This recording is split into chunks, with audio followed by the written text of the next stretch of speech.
महंगा पर ना, कोच पर मोहर लगेगी मोच पर। ये लाइन कभी गूंजती थी सीवान की सड़कों में, और जो इसे दोहराता था वो न कोई नेता था न कोई अफसर, वो तो बस शहाबुद्दीन था। हाँ, वही शहाबुद्दीन जो उस वक्त तक न तो साहब बना था और न ही पॉलिटिशियन। तब वो एक आम लड़का था, लेकिन अपने बड़े भाई की रंगबाजी देखकर ताव में रहता था।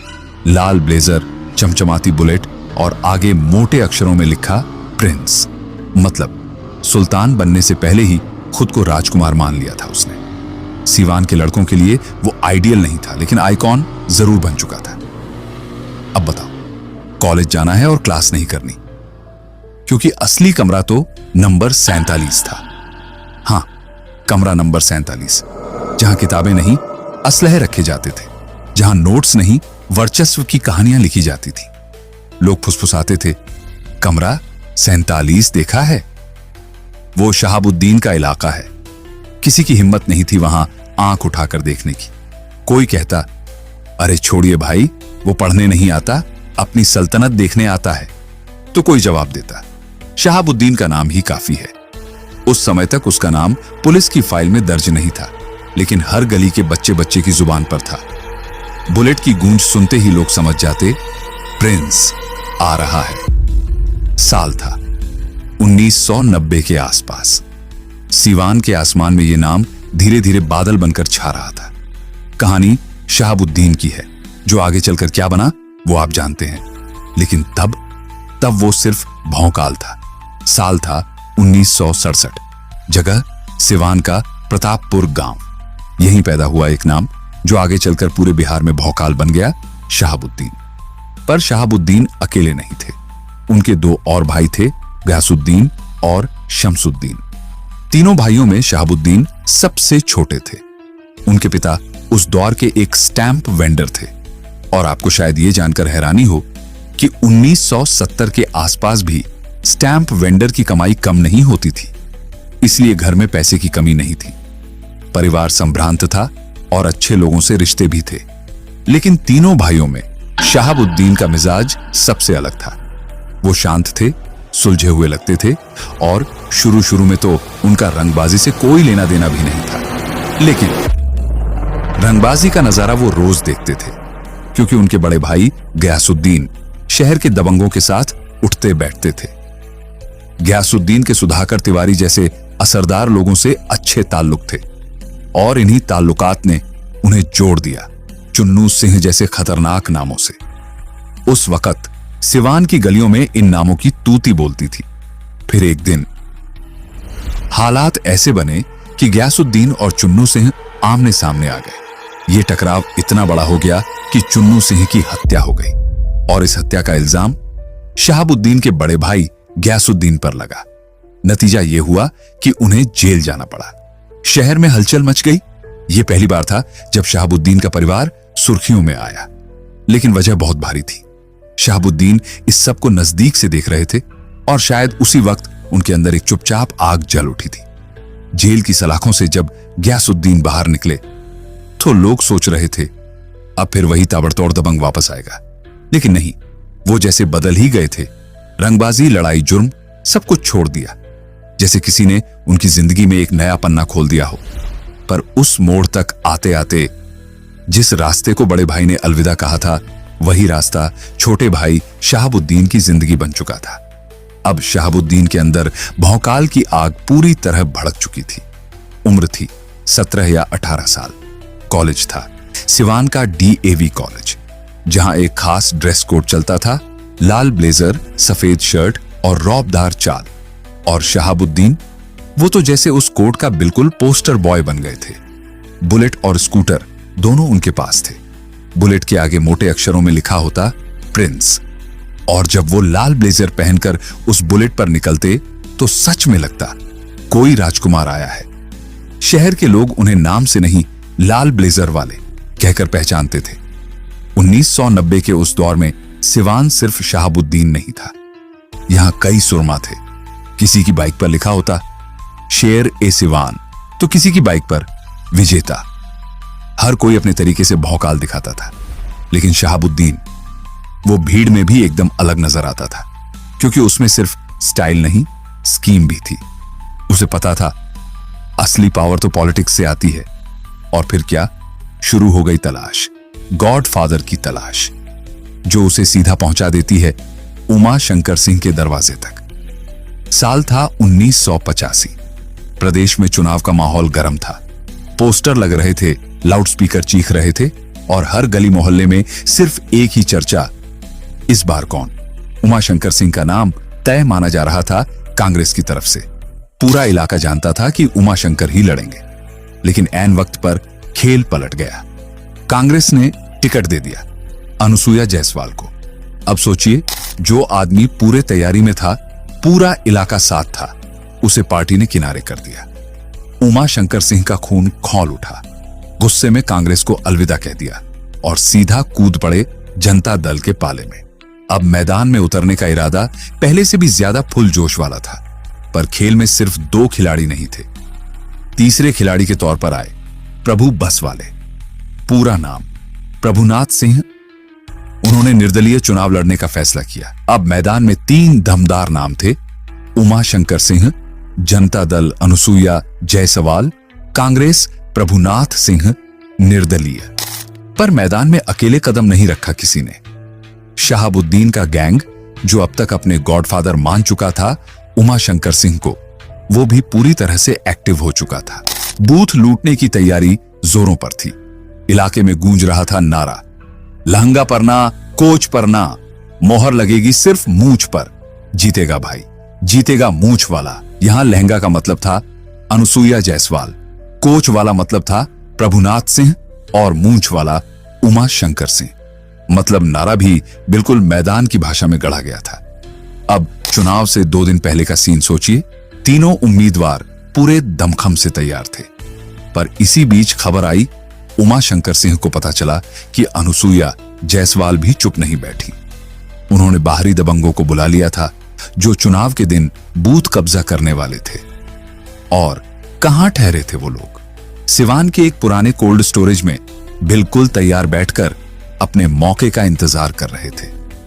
जब यह खबर उमा शंकर तक पहुंची तो उनके चेहरे पर पहला डर देखा गया।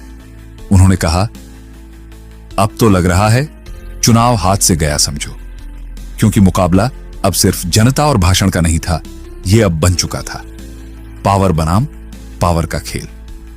बैठक चल रही थी, माहौल गर्म था। उमा शंकर सिंह के चेहरों पर चिंता की लकीरें साफ दिख रही थी। 2 दिन बाद चुनाव था और सामने कोल्ड स्टोरेज में हथियारबंद बाहुबली बैठे थे कांग्रेस के लिए। तभी भीड़ के बीच से एक आवाज आई। 18 साल का एक नौजवान, लाल ब्लेजर वाला लड़का, शहाबुद्दीन। उसने सीधा कहा, ऐसे थोड़ी जीत जाओगे साहब, जब तक वो लोग वहां बैठे हैं जीत मुश्किल है। परसों तक चाहिए जीत तो आज ही जवाब दो। हमारा आदमी आज शाम तक ऐसा गोली चलाएगा कि या तो मरेंगे या भागेंगे। और जो कहा वही हुआ। शाम होते होते कोल्ड स्टोरेज पर गोलियों की बौछार हुई। जिन बाहरी दबंगों को कांग्रेस ने बुलाया था वो सब भाग निकले। कोई जान बचाकर खेतों में भागा, कोई शहर से बाहर। अगले दिन चुनाव का दिन था। बिना रुकावट के, बिना डर के उमा शंकर सिंह के नाम की मोहर हर बूथ पर लगती गई और आखिरकार वो जीत गए, बन गए माननीय विधायक। शहाबुद्दीन ने जो कहा था करके दिखा दिया। पर कहानी यहीं खत्म नहीं होती। समस्या वहां से शुरू हुई जहां से भरोसा टूटा। कुछ समय बाद शहाबुद्दीन के परिवार पर एक लीगल मुसीबत आ गई। उन्हें लगा अब तो विधायक हमारे हैं, मदद जरूर मिलेगी। पर उमा शंकर सिंह ने मामला देखते हैं, सोचते हैं कहकर टाल दिया। ना मदद मिली, ना सहारा। और यही बात शहाबुद्दीन के दिल में चुभ गई। उसने किसी से कुछ नहीं कहा, बस एक बात ठान ली, अब मौका आएगा तो हिसाब बराबर होगा। साल आया 1986। अब बारी थी बिहार विधान परिषद चुनाव की। उमा शंकर सिंह के आदमी मैदान में थे, लेकिन इस बार शहाबुद्दीन ने पासा पलट दिया। उसने सपोर्ट दिया विपक्षी कैंडिडेट को। जहां शहाबुद्दीन का सपोर्ट था, जीत वहीं जा रही थी। अब उमा शंकर को समझ आ गया कि मुकाबला आसान नहीं है, इसलिए उन्होंने मैदान में उतार दिया एक सीनियर खिलाड़ी, विश्वकर्मा चौहान। ये वो दौर था जब सियासत में सिर्फ वोट नहीं चलते थे, जुबान की कीमत भी थी। और जब कोई जुबान से पीछे हटे तो गोलियां चलती थीं। साल 1986 86 से 1987। सिवान की सियासत अब सिर्फ वोटों की नहीं रही थी, अब ये जंग बन चुकी थी। शहाबुद्दीन बनाम विश्वकर्मा चौहान, दोनों तरफ बाहुबली, दोनों के पीछे भीड़ और दोनों की आंखों में सिर्फ एक चीज, वर्चस्व। फिर आया चुनाव का दिन, मतदान शुरू हुआ, गोलियां पहले चली, फिर बम फटे, लोग घायल हुए, कुछ तो जान से भी गए। सिवान की गलियों में बारूद की बू और खून का रंग मिल चुका था। एक दिन शहाबुद्दीन स्कूटर से सिवान शहर जा रहे थे, बिल्कुल अकेले। तभी पीछे से मोटरसाइकिल की आवाज आई और गोलियों की बौछार शुरू हो गई। हमलावर विश्वकर्मा चौहान, हां वही विश्वकर्मा जो उस दौर में शहाबुद्दीन से भी बड़ा नाम माना जाता था। इस बार शिकार शहाबुद्दीन थे। शहाबुद्दीन स्कूटर छोड़ जान बचाकर भागे। भागते भागते पहुंचे डीएवी कॉलेज, जहां वो उस समय स्टूडेंट थे। उनका कमरा नंबर 47, वहीं रहते थे वो। पीछे से गोलियां चल रही थी, इतनी हड़बड़ी में थे कि चाबी निकालने का वक्त नहीं मिला। दरवाजे को लात मारकर तोड़ा, सीधा अंदर गए जहां उनका हथियार रखा था। अब रोल पलट चुका था। जो अब तक भाग रहा था, अब वो दौड़ाने लगा। शहाबुद्दीन ने बंदूक उठाई और विश्वकर्मा चौहान को खदेड़ना शुरू किया। कहते हैं उस दिन सिवान की सड़कों पर दो दबंगों की दौड़ नहीं, बल्कि दो राजनीतिक युगों की टक्कर थी। लेकिन यह कहानी यहीं नहीं रुकी। शहाबुद्दीन बनाम विश्वकर्मा चौहान की यह लड़ाई अब सिवान की सीमाओं से निकलकर उत्तर प्रदेश के गोरखपुर तक जा पहुंची, जहां एक और नाम जोड़ने वाला था, एक और बाहुबली, एक और खिलाड़ी। क्योंकि अब इस खेल में सिर्फ पॉलिटिक्स नहीं, पैसे, पावर और पुराना बदला भी शामिल हो चुका था। विश्वकर्मा चौहान ने पीछे से गोली चलाई थी और शहाबुद्दीन जैसा आदमी इसे यूं ही भूल जाए, नामुमकिन। क्योंकि शहाबुद्दीन का एक उसूल था, जिसने एक बार मेरी पीठ पर वार किया, उसे मैं सीने पर जवाब दूंगा। लेकिन सबसे बड़ा मोड़ तो तब आया जब कुछ ही दिनों बाद पुराना किला के पास विश्वकर्मा चौहान ने शहाबुद्दीन के सबसे करीबी और भरोसेमंद आदमी संजय को गोलियों से छलनी कर दिया। ये कोई छोटी मोटी वारदात नहीं थी, ये एक सीधा और खुला ऐलान था। अब सिवान में शहाबुद्दीन अकेला खिलाड़ी नहीं है।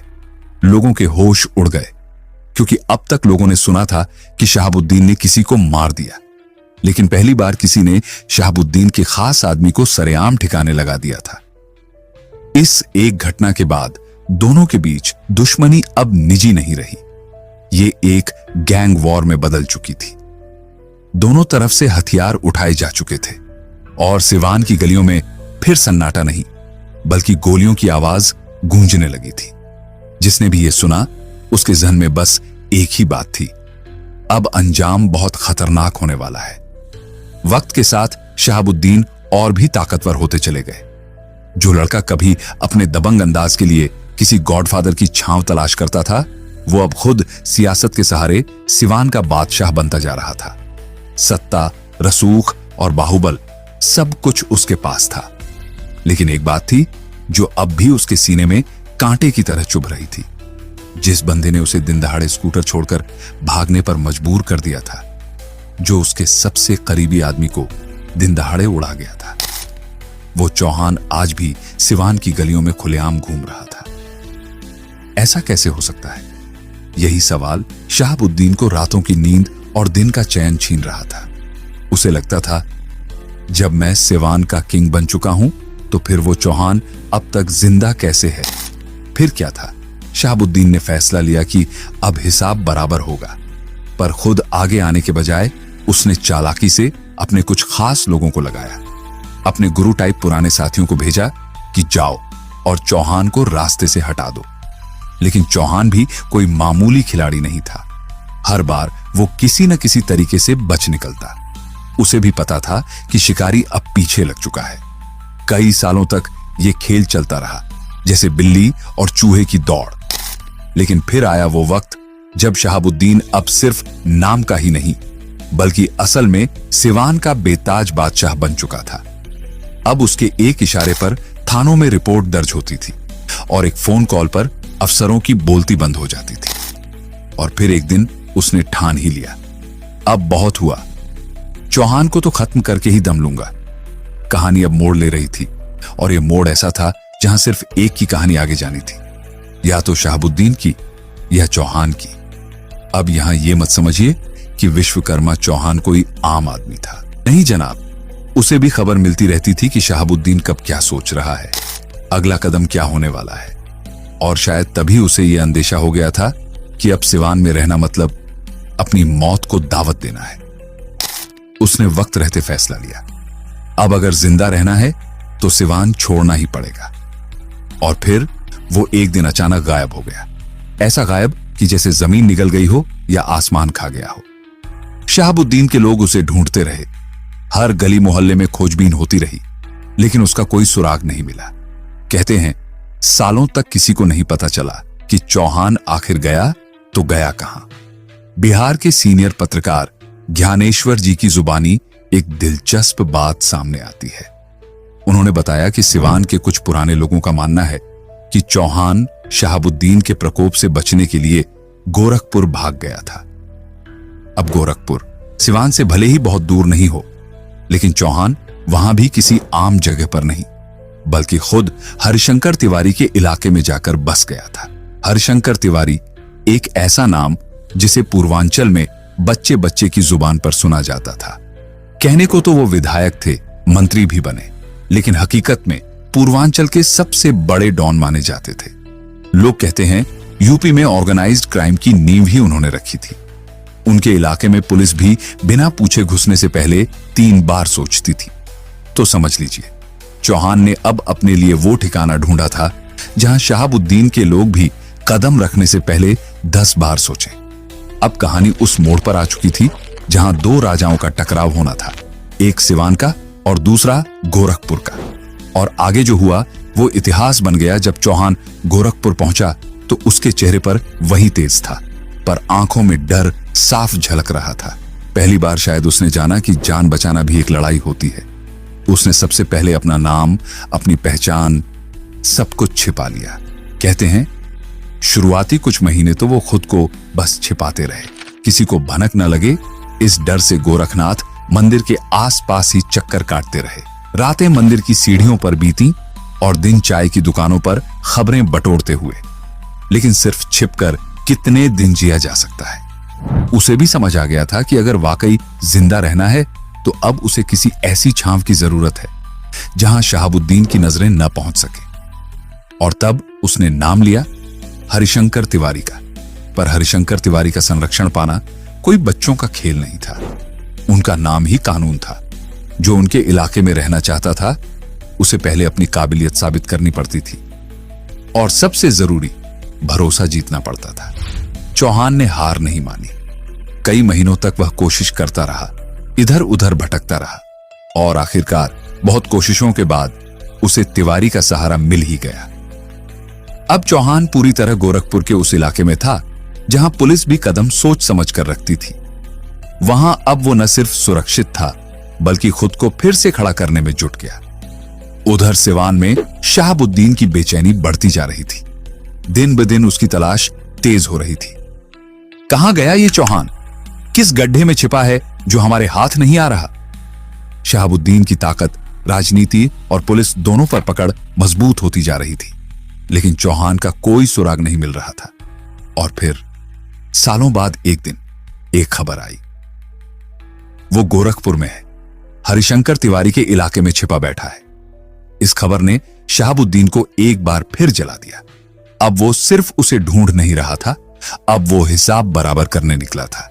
लेकिन अब मुश्किल ये थी कि गोरखपुर हरिशंकर तिवारी का इलाका था, और वो कोई मामूली नाम नहीं था। उस दौर में तिवारी का जलवा ऐसा था कि बिना इजाजत न कोई बंदूक चलती थी और न ही कोई बाहरी आदमी सांस ले सकता था।